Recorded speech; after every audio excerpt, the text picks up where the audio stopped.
Que significa ser unha persoa trans? Que é iso do xénero non binario?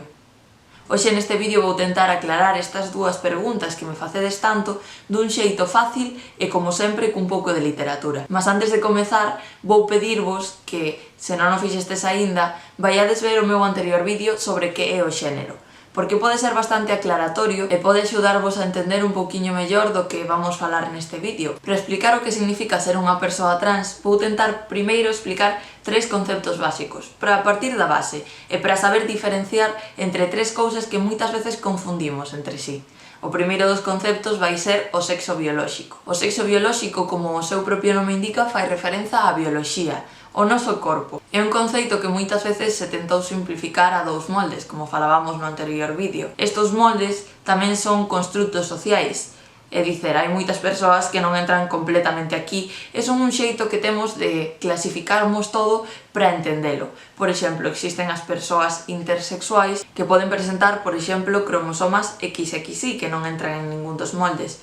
Mas agora mesmo o que nos interesa non é entrarmos a cuestionar o que é o sexo biolóxico, senón saber un pouco a que fai referencia. Fai referencia a estas características que se denominan como sexuais. Ben, pois a través deste concepto, o sexo biolóxico, que é un concepto biolóxico tan importante como puidera ser se alguén ten as mans máis grandes ou máis pequenas, se alguén ten os ollos verdes, marróns ou como ten o pelo, é a través do que se asigna un xénero. E aquí entramos no segundo dos conceptos, o xénero asignado.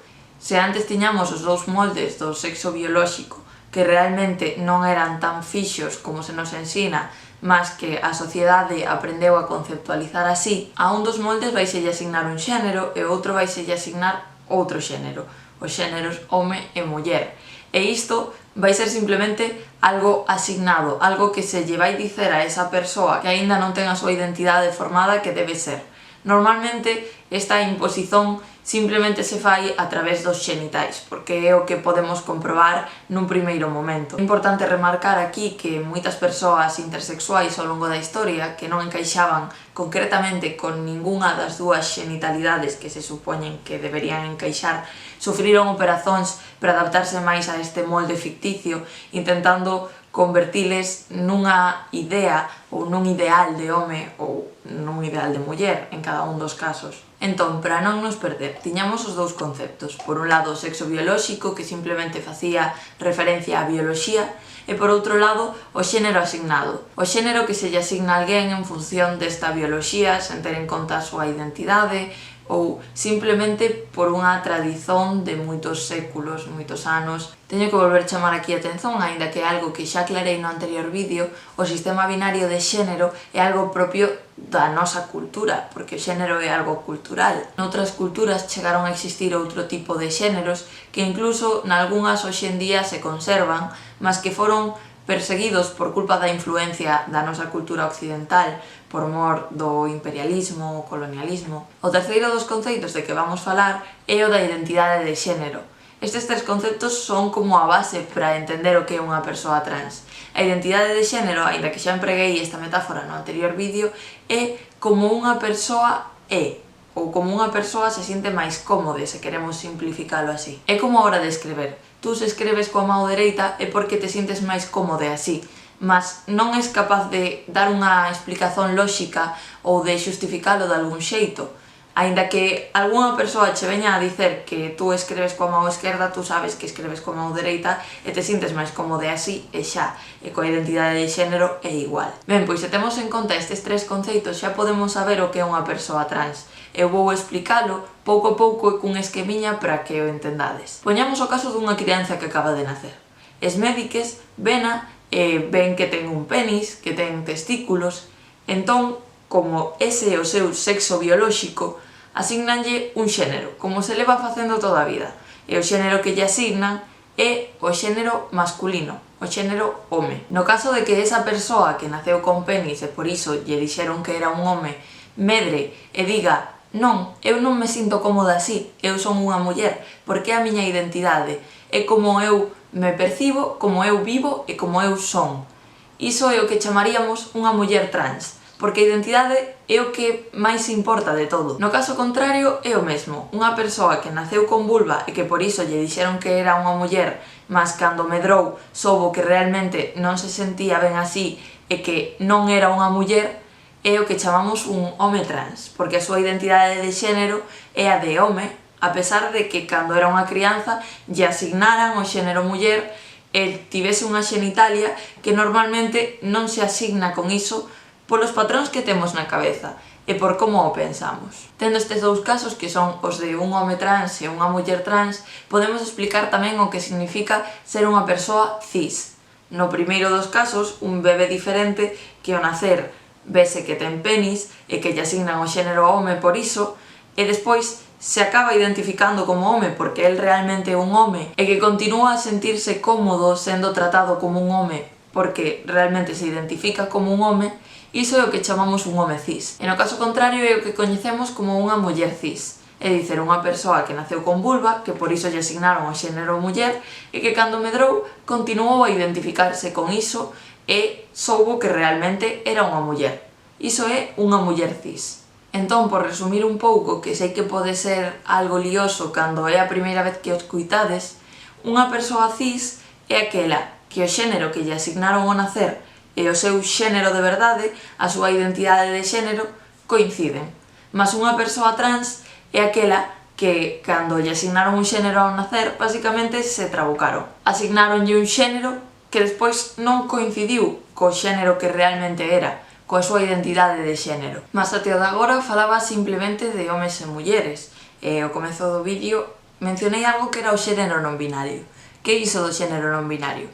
Ben, se até o de agora falei só de homes e mulleres, foi porque todos estes vídeos son unha simplificación e é simplemente facer todo un pouco máis fácil para que a xente que non ten moita idea poda entendelo tamén. Que significa iso de ser non binario? Que é o xénero non binario? Pois ben, xénero non binario é un termo paraugas, un termo que engloba moitas realidades, que serve como refuxio de moitas identidades, de moitos xeitos de vivir a túa identidade de xénero. E que teñen en común todas estas vivencias? Pois que saen do binario, do que pode ser home e muller.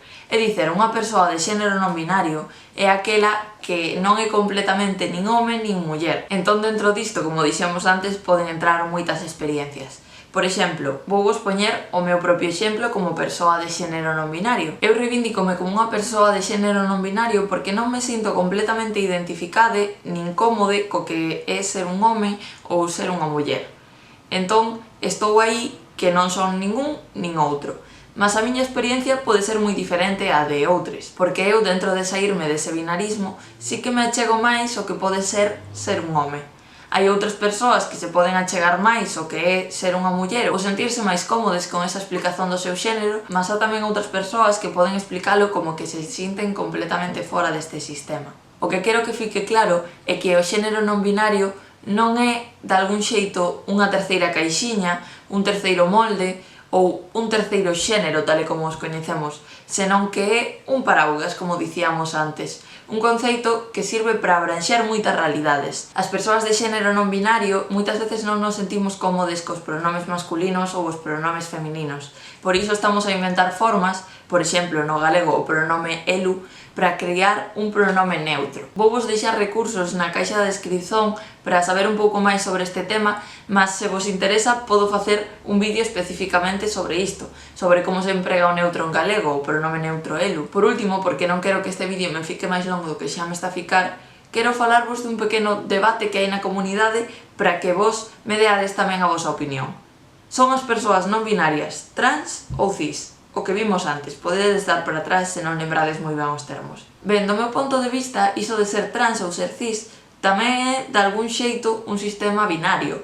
Entón, hai moita xente que non emprega esas etiquetas dentro do xénero non binario porque non se sinte representade dentro do outro binarismo máis. Mas tamén é certo que algunhas persoas non binarias empregámolas porque son unha ferramenta útil para reivindicar a nosa experiencia. Eu, por exemplo, emprego o termo trans, ademais do termo non binario, porque a min me asignaron o xénero muller ao nacer. A min toda a vida dixéronme que era unha muller, mas eu Acabei saindo diso. O meu xénero non se corresponde co que me asignaron ao nacer e alén diso sufro moitas violencias porque se achega máis precisamente o oposto dentro deste sistema binario. Entón sufro moitas violencias en común cos homes trans, por exemplo. Entón, para min, a etiqueta de trans é unha etiqueta que me sirve para reivindicar a miña luita e para reivindicar o que sufro. Por último, e xa por terminar, gostaría de, como sempre, recomendarvos un libro para que aprendades un pouco máis sobre o tema ou teñades un pouco máis de perspectiva. O libro que vos vou recomendar é 22 segundos de Eva Mejuto,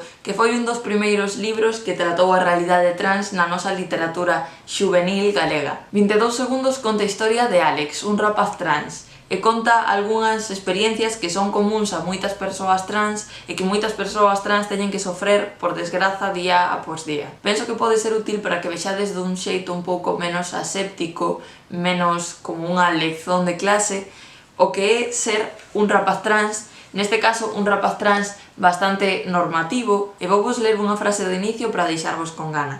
O que non se di é como se non existise, dixeralle o avó un día, e xa ían sendo horas de existir.